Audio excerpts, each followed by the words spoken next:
Xe này đâu đó sẽ có range khi chạy thực tế ở trên cao tốc rơi vào khoảng 500 km trên một lần sạc.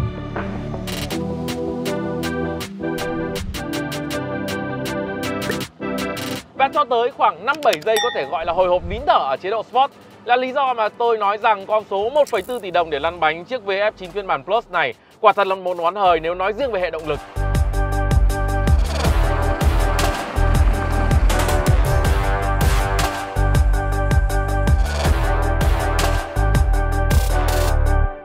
VinFast VF9, chiếc SUV chạy điện cỡ lớn hiện có giá niêm yết lần lượt là 1 tỷ 760 triệu và 2 tỷ 280 triệu, tương ứng với hai phương án thuê và mua pin của phiên bản Plus sử dụng pin CATL. Và nếu dùng con số gần 2,3 tỷ để làm căn cứ thì video đánh giá VF9 có lẽ không hấp dẫn cho lắm. Người bạn cho chúng tôi mượn chiếc xe này sở hữu chiếc VF9 cụ thể mà anh em đang nhìn thấy lăn bánh tại Hà Nội với chi phí chỉ khoảng 1,4 tỷ đồng. Và đó quả thật là một con số thực sự hấp dẫn. Tuy vậy thì video không phải là mười mấy phút dành cho việc tâng bốc chiếc VF9 hay chỉ để thỏa lòng những người đã sở hữu mẫu xe điện cỡ lớn của VinFast. Chúng ta sẽ cùng nói về cả những điểm được và mất khi sở hữu VF9, tất nhiên là với tham chiếu xe gầm cao cỡ lớn phổ thông hiện nay, tức là so với Terramon, Explorer hay là Hyundai Palisade. Và chúng ta sẽ bắt đầu video đánh giá VinFast VF9 bằng một điểm đầu tiên vô cùng quan trọng, đó là một bài test nhiên liệu. Chúng tôi xuất phát ở đầu đường Láng Hòa Lạc với phần trăm pin là 64%. Ô đô hiện tại là 3.138 km, chế độ vận hành thông thường và phanh tái tạo ở mức thấp. Vào cuối con đường này, quãng đường khoảng 25 km, chúng tôi sẽ cập nhật lại cho anh em về con số tiêu hao thực tế của chiếc VF9. Còn một điểm tuy là đã rất cũ nhưng không thể nào bỏ qua, đó là về hệ động lực cực kỳ mạnh ở trên VF9. Chúng ta sở hữu 402 mã lực và 620 Nm mô men xoắn. Những con số không chỉ thực sự là rất ấn tượng ở trên giấy tờ mà nó còn hoàn toàn thổi bay mọi đối thủ SUV cỡ lớn nói về mặt vận hành thực tế. Ở đây chúng ta đang vận hành một chiếc xe cực kỳ nặng. Cụ thể thì phiên bản sử dụng pin CATL và là phiên bản Plus mà chúng tôi tham khảo thông số ở thị trường Mỹ, nó nặng tới khoảng gần 3 tấn. Tức là nặng hơn chiếc xe được coi là khủng long ở Việt Nam như là chiếc Cadillac Escalade tới khoảng 380 kg. Và con số đó hoàn toàn có thể được giải quyết một cách rất dễ dàng bằng sức kéo cực kỳ lớn xuất phát ngay từ giải vòng tua đầu tiên. Đó là một ưu thế không thể nào chối cãi của xe điện.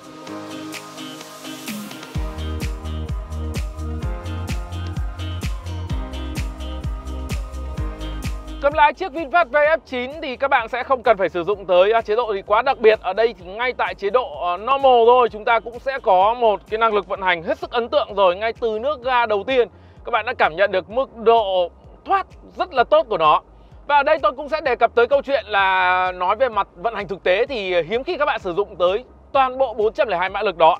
Tuy vậy thì cái năng lực thừa thãi nó tạo ra cho chúng ta cái khả năng di chuyển nhẹ nhàng và dễ chịu. Các bạn chạy chiếc xe rất nặng cân này ở bất cứ giải vận tốc nào, chỉ nhẹ chạm chân ga thôi là các bạn đã có thể vượt được xe đồng tốc một cách rất dễ dàng rồi. Và tất nhiên là chúng ta không cảm nhận thấy bất cứ sức ép nào lên hệ động lực cả, vì độ rung không có và tiếng ồn cực kỳ thấp. Ở đây chỉ là những tiếng y khi bạn đi vận tốc quá lớn thôi, là những ưu điểm khác cũng phải nhắc tới của xe điện nữa.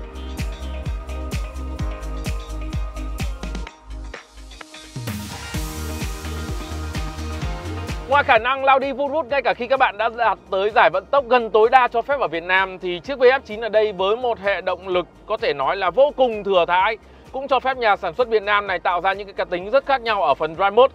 Cụ thể ở đây thì các bạn sẽ có chế độ Eco sẽ lịm đi khá nhiều so với Normal.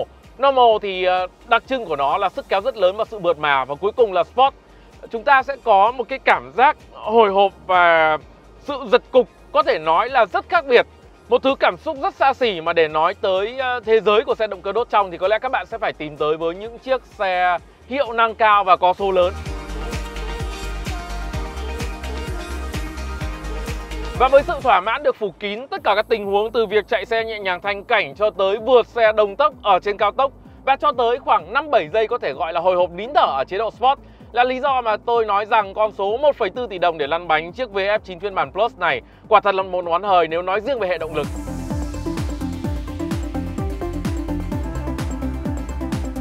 Và vừa rồi thì chúng tôi đã kết thúc chạy dọc con đường Láng Hòa Lạc với quãng đường là khoảng 25 km trong 24 phút, tức là vận tốc trung bình khoảng trên 62 km/h. Và chiếc VinFast VF9 Plus phiên bản sử dụng pin CATL thì tiêu hao hết khoảng 5% pin.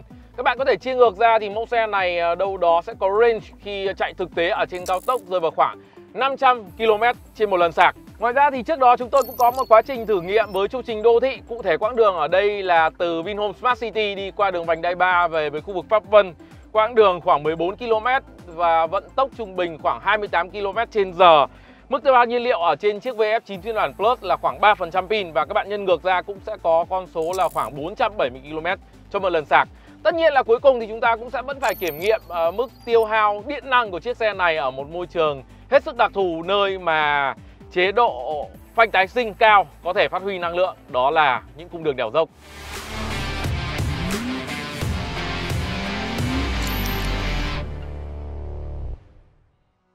Với ngoại hình của VinFast VF9 có hai thành công không thể nào chối cãi, dù bạn có anti VinFast tới đâu, đó là kích thước đặc biệt to con hầm hố và độ nhận diện cao. Xét riêng trong phân khúc crossover cỡ trung lớn hiện nay, VF9 có trục cơ sở lớn vượt trội, kèm theo chiều dài tổng thể và bề rộng tổng thể là lớn nhất. Sẽ không khó để cảm nhận được sự hấp dẫn ngoại hình của VF9 khi mẫu xe này có trục cơ sở lớn hơn Palisade tới gần 250mm và có bề rộng tổng thể lớn hơn chiếc xe Mỹ to con Explorer tới 64mm. Về thiết kế, sự nhất quán trong ngôn ngữ chung của VinFast được thể hiện quá tốt trên VF9, khiến cho chúng ta có thể nhận ra mẫu xe này ở bất cứ góc quan sát nào. Khe gió đặc biệt ở đầu xe cũng tạo ra điểm nhấn cần thiết cho vị trí flagship của VinFast VF9 và chắc chắn là phần đèn hậu tối giản rất hợp trend cũng mang tới nhiều ánh mắt tò mò. Một chi tiết vừa là điểm cộng mà cũng là điểm trừ trên VF9 là tỷ lệ các ô cửa sổ so với thân xe là khá hẹp, vừa mang tới không khí riêng tư và khá sang trọng mà cũng giảm bớt độ thoáng đãng khi ngồi trong xe.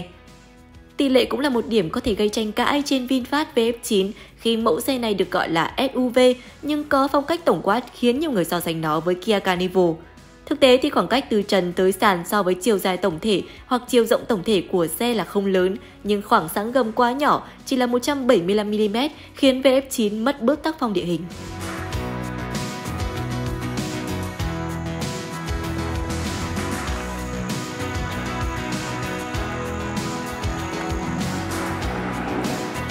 Vấn đề của xe điện luôn luôn nằm ở khối lượng cực kỳ nặng. Việc mang tới một phần treo có hiệu năng sắc bén cho những chiếc xe nặng như VF9 quả thật là một bài toán rất khó giải. Ngay cả với những giải đua xe với thể thức tự do nhất thì tôi tin rằng người ta vẫn tìm cách giảm cân để tìm kiếm sự linh hoạt, nhiều hơn là tìm một giải pháp treo nào đấy quá xuất sắc để cõng một hệ động lực khổng lồ. Và với riêng chiếc VF9 thì cá nhân tôi đánh giá khá cao nỗ lực của nhà sản xuất xe điện khi mang tới một sự cân đối một cách tương đối ở đây cho chiếc xe nặng tới gần 3 tấn. Để nói về phần treo của VF9 thì với tôi cũng tương tự như là người anh em VF8, có lẽ nó vẫn hơi yếu so với khối lượng này. Các bạn có thể dễ dàng trải nghiệm cái chữ yếu đó bằng việc chạy mẫu xe này trên cao tốc và thỉnh thoảng cảm nhận những cái cú hất đuôi rất là rõ rệt. Trước hết thì chúng ta sẽ đề cập tới một cái trải nghiệm tương đối là phổ thông, đó là khi các bạn chạy trên những cái mặt đường nứt vỡ liên tục thì chiếc VF9 cũng sẽ không bị rơi vào trạng thái quá lật khật do sự thiếu điều tiết của treo. Sau đó là chạy ở trên những cái cung đường đèo như này, khi các bạn phải lấy lái gắt thì chúng ta cũng có một cái mức độ tự tin ở ngưỡng tương đối. Ở đây với những cái pha vào cua này thì tôi thường sẽ để cho vận tốc tụt về ngưỡng chỉ còn khoảng 40 km/h để đảm bảo giữ được quỹ đạo của xe. Và đây chúng ta phải nói với nhau là nói tới câu chuyện chạy chiếc VF9 một cách quá nhanh, gắt và băm bổ trên đường đèo thì chắc chắn là không. Tuy vậy để có một cái sự ổn định tương đối và không quá buồn tẻ khi chạy núi thì ok, chiếc này có thể đáp ứng được. Và về cơ bản thì cũng tương tự như là người anh em VF8, để tìm kiếm ra một cái hiệu năng gì đó vui vẻ hơn thì việc can thiệp độ vào hệ thống treo của chiếc VF9 cũng là một giải pháp.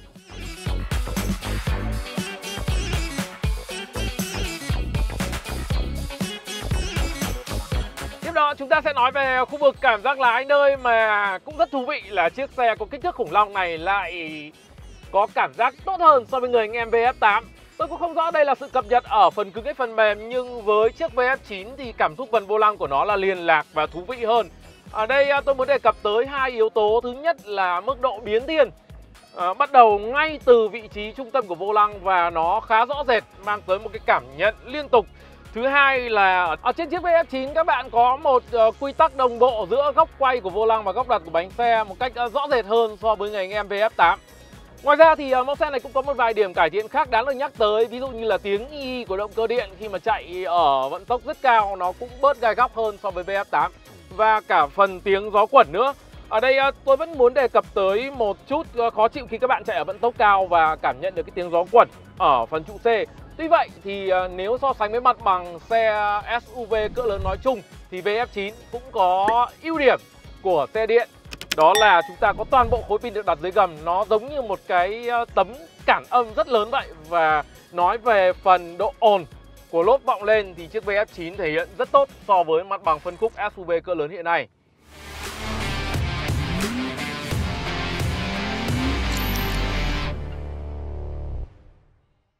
Cũng tương tự như câu chuyện trước đây, những mẫu xe Hàn Quốc tạo ra cán cân giá trị trên giá tiền cực kỳ tốt để thuyết phục những người dùng vốn đã quá quen với những thương hiệu Nhật Hàn, thì bây giờ nó diễn ra với VinFast. Khoang nội thất chính là nơi mà thương hiệu xe Việt thể hiện sự hào phóng rất rõ rệt của mình. Để nói về tổng thể cảm xúc ở đây, các bạn sẽ có một khoang nội thất mà nó đẹp mắt cả ở phần nhìn cho tới phần sở chạm. Có thể nói là để đạt tới ngưỡng của những chiếc xe hạng sang thì không, nhưng gần như tất cả những cái bề mặt mà các bạn nhìn thấy ở đây đều được phủ nhựa mềm hoặc da nhân tạo. Bên cạnh đó thì phong cách thiết kế tổng thể của VF9 cũng rất phù hợp với xu hướng thiết kế tối giản và đưa mọi thứ lên một chiếc màn hình lớn, giống như phong cách xe điện nói chung hiện nay. Về phần trang bị thì ở phía bên ngoài các bạn sẽ nhìn thấy ngay hàng loạt những thứ đáng kể tới, như là treo sau, khí nén la răng 21 inch, cửa hít và đèn ma trận. Còn phía bên trong xe chỉ tính riêng tới cả 4 ghế chính ở đây có sưởi, thông gió và massage đã đủ để tạo ra sự choáng ngợp rồi. Còn nói về mức độ an toàn, chiếc xe này được trang bị bộ ADAS full tính năng và có tới 11 túi khí, sẽ là hàng loạt những chi tiết mà người sở hữu chiếc VF9 chắc chắn rất tự hào.